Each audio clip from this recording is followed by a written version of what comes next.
नमस्कार दोस्तों, स्वागत है स्वीका फिर एक बार चैनल डबल अरी के ऊपर।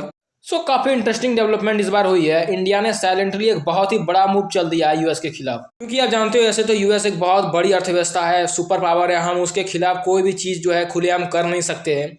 और दूसरी बात यह है कि यूएस की कंपनी लगातार इंडिया में जो है वो इन्वेस्टमेंट कर रही है, लेकिन हम साइलेंटली कुछ कर रहे हैं। आपने कई बार सुना होगा कि ब्रिक्स कंट्री को ट्रम्प ने कई बार धमकी दिया था डिमोनेटाइजेशन को लेकर डॉलर के, और इस पर जो यूएस और ट्रम्प काफ़ी जो है वो डर था इस चीज़ों के ऊपर। ट्रम्प ने तो कई बार ये चीज़ों को लेकर ब्रिक्स कंट्रीज को धमकी दे चुके थे कि तुम अगर किसी भी चीज़ को लेकर डॉलर को छेड़छाड़ करोगे तो सीधा मैं टैरिफ डाल दूंगा।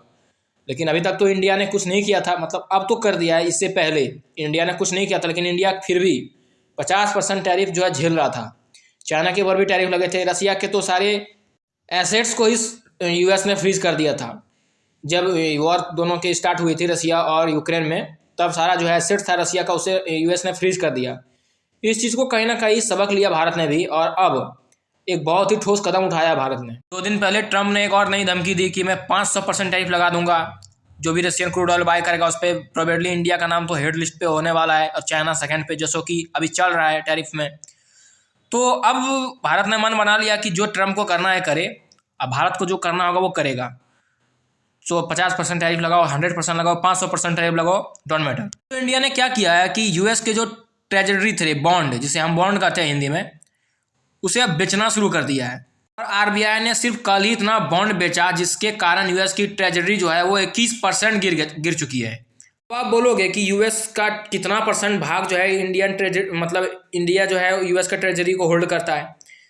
यहाँ पे अगर आप ट्रेजरी बॉन्ड को समझोगे तो ये इस तरीके से काम नहीं करता है। आप जितना सेल कर रहे हो, आप कितना प्रॉफिट लेके निकले, आपका ब्याज क्या था जो आपने यूएस में अपना जो पैसा कर्ज दिया था यूएस को, ट्रेजरी आखिर है क्या? ट्रेजरी आपको यूएस अपना एक बॉन्ड देता है, एक पेपर देता है, डिजिटल पेपर, एश्योरेंस होता है वो, कि हाँ आपसे मैंने इतना कर्ज लिया है, उसके बदले में आपको इतना जो है ब्याज दूंगा। भारत ने बिना किसी रुके ठुके इस चीज़ को बेचना शुरू कर दिया। अब इससे होगा ये कि यूएस का जो ब्याज दर है ये अब बढ़ जाएगा।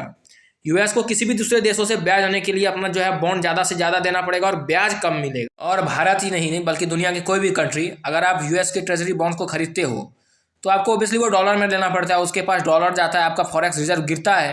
कुछ समय के बाद ये आपको फॉरेक्स रिजर्व में भी देखने को मिलेगा इंडिया के। चाइना जो था वो लगभग 1.3 ट्रिलियन का यूएस का ट्रेजरी जो है वो होल्ड करता था। तो चाइना ने अभी लगभग अब सेल करना शुरू कर दिया। 600 बिलियन अब कुछ आसपास बचे हैं चाइना के। इंडिया ने तो एक झटके में 50 बिलियन के आसपास बॉन्ड बेच दिए हैं। ऐसे हो क्या रहा है कि यूएस के जब डॉलर थे उसको ना रख करके कंट्रीज ने अब गोल्ड के ऊपर शिफ्ट हो रहे हैं। इसके कारण क्या हो रहा है कि गोल्ड जो था वो यूएस के डॉलर से ज़्यादा अब वैल्यूएबल दिखता नजर आ रहा है वर्ल्ड मार्केट में। और इसी के कारण आप देख रहे होंगे कि लगातार जो है डॉलर का रेट बढ़ता जा रहा है। यही कारण है मेन। और क्रिप्टो का भी मार्केट इसलिए गिर रहा है क्योंकि क्रिप्टो जो है वो डॉलर के ऑथराइज पे चलता है, डॉलर से ही उसको डिनोट किया जाता है। पैसा कहीं जा रहा है तो वो डॉलर पे, गोल्ड पे जा रहा है। तो यही मेन कारण है। इसके रिलेटेड कोई अगर और भी डेवलपमेंट आती है तो मैं वीडियो बना के जरूर सूचित करूंगा। तब तक के लिए धन्यवाद, जय हिंद।